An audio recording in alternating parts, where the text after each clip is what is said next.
Hi, second P U C ಎರಡನೇ board exam ಏನಿದೆ ಅದು ಏಪ್ರಿಲ್ 29ರಿಂದ ಸ್ಟಾರ್ಟ್ ಆಗುತ್ತೆ. ನಿಮಗೆ ಟೈಮ್ ಟೇಬಲ್ ಆಲ್ರೆಡಿ ಸಿಕ್ಕಿರಬಹುದು. ಇಲ್ಲದೇ ಇದ್ರೆ ಈಗ ಜಸ್ಟ್ ನಮ್ಮ ಶಿಕ್ಷಣ ಇಲಾಖೆಯವರು ಅಫಿಷಿಯಲ್ ವೆಬ್ಸೈಟಲ್ಲಿ ರಿಲೀಸ್ ಮಾಡಿದ್ದಾರೆ. ಸರಿನಾ? ಈ ಒಂದು ಟೈಮ್ ಟೇಬಲ್ ಬೇಕಿದ್ರೆ ಸ್ಕ್ರೀನ್ಶಾಟ್ ತೆಗೆದುಕೊಳ್ಬಹುದು. ಇಲ್ಲ ನಾವು ನಮ್ಮ ಇನ್ಸ್ಟಾಗ್ರಾಮ್ ಐಡಿಯಲ್ಲಿ ಶೇರ್ ಮಾಡಿದ್ದಾವೆ, ಸೊ ಅಲ್ಲಿಂದ ಕೂಡ ಚೆಕ್ ಮಾಡಬಹುದು. ಸರಿ, ಈಗ second P U C exam ಅಥವಾ ಸೆಕೆಂಡ್ ಪಿ ಯು ಸಿ ಎರಡನೇ ಎಕ್ಸಾಮ್ನ ಹಾಲ್ ಟಿಕೆಟ್ ಬಗ್ಗೆ ಇನ್ಫಾರ್ಮೇಶನ್ ಕೊಡಿ ಅಂತ ವಿದ್ಯಾರ್ಥಿಗಳು ಹೇಳ್ತಾ ಇದ್ರು. ಅದ್ರ ಬಗ್ಗೆ ತಿಳಿದುಕೊಳ್ತಾ ಹೋಗೋದಾದ್ರೆ ಈಗ ಮೊದಲದಾಗಿ ಸೆಕೆಂಡ್ ಪಿ ಯು ಸಿ ಎರಡನೇ ಎಕ್ಸಾಮ್ನ ಹಾಲ್ ಟಿಕೆಟ್ ಏನಿದೆ ಅದ್ರ ಮೇಲೆ ನೀವು ಯಾವ ಯಾವ ಸಬ್ಜೆಕ್ಟ್ನ ಎಕ್ಸಾಮ್ ಬರೆಯೋದಕ್ಕೆ ಅಪ್ಲೈ ಮಾಡಿದ್ದೀರಾ ಎರಡನೇ ಬೋರ್ಡ್ ಎಕ್ಸಾಮಲ್ಲಿ ಅದ್ರ ಹೆಸರಿರುತ್ತೆ. ಅಂದರೆ ಎಲ್ಲ ಸಬ್ಜೆಕ್ಟ್ ಹೆಸರಿರಲ್ಲ. ನೀವು ಯಾವ ಎಕ್ಸಾಮ್ಗೋಸ್ಕರ ಎರಡನೇ ಬೋರ್ಡ್ ಎಕ್ಸಾಮ್ ಬರಿತಾ ಇದ್ದೀರಾ ಆ ಸಬ್ಜೆಕ್ಟ್ನ ಹೆಸರಿರುತ್ತೆ.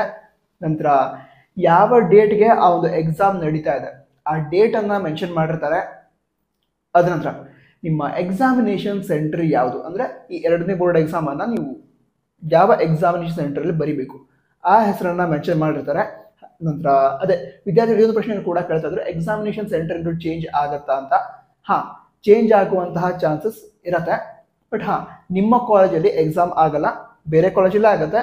ನಂತರ ಅದೇ ಎಕ್ಸಾಮಿನೇಷನ್ ಸೆಂಟರ್ ಚೇಂಜ್ ಆಗುವಂಥ ಚಾನ್ಸಸ್ ಕೂಡ ಇರುತ್ತೆ.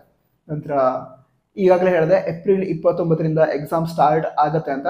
ಎಕ್ಸಾಮ್ ಸ್ಟಾರ್ಟ್ ಆಗೋದಕ್ಕೆ ಸುಮಾರು 1 ವಾರ ಬಾಕಿ ಇರಬೇಕಾದ್ರೆ ಅಥವಾ ಅದಕ್ಕಿಂತ ಸ್ವಲ್ಪ ಮೊದಲು ಏಪ್ರಿಲ್ 20ರ ನಂತರ ನಿಮಗೆ ಹಾಲ್ ಟಿಕೆಟನ್ನು ಪ್ರೊವೈಡ್ ಮಾಡ್ತಾರೆ.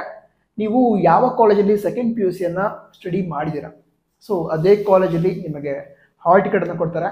ಆ ಹಾಲ್ ಟಿಕೆಟನ್ನು ಕಲೆಕ್ಟ್ ಮಾಡಿಕೊಂಡು ನೀವು ಎಕ್ಸಾಮ್ ಬರೆಯೋದಕ್ಕೆ ಹೋಗಬಹುದು. ನಂತರ ಬೇರೆ ಏನಾದರೂ ಡೌಟ್ಸ್ ಇದ್ದರೆ ಕನ್ನಡವಾಗಿ ತಿಳಿಸಿ. ಎಕ್ಸಾಮ್ಗೋಸ್ಕರ ಆಲ್ ದಿ ಬೆಸ್ಟ್. ರಿಲ್ಯಾಕ್ಸ್ ಆಗಿದ್ದು ಎಕ್ಸಾಮನ್ನು ಬರೀರಿ. All the best. ಜೈ ಹಿಂದ್. ವಂದೇ ಮಾತರಂ.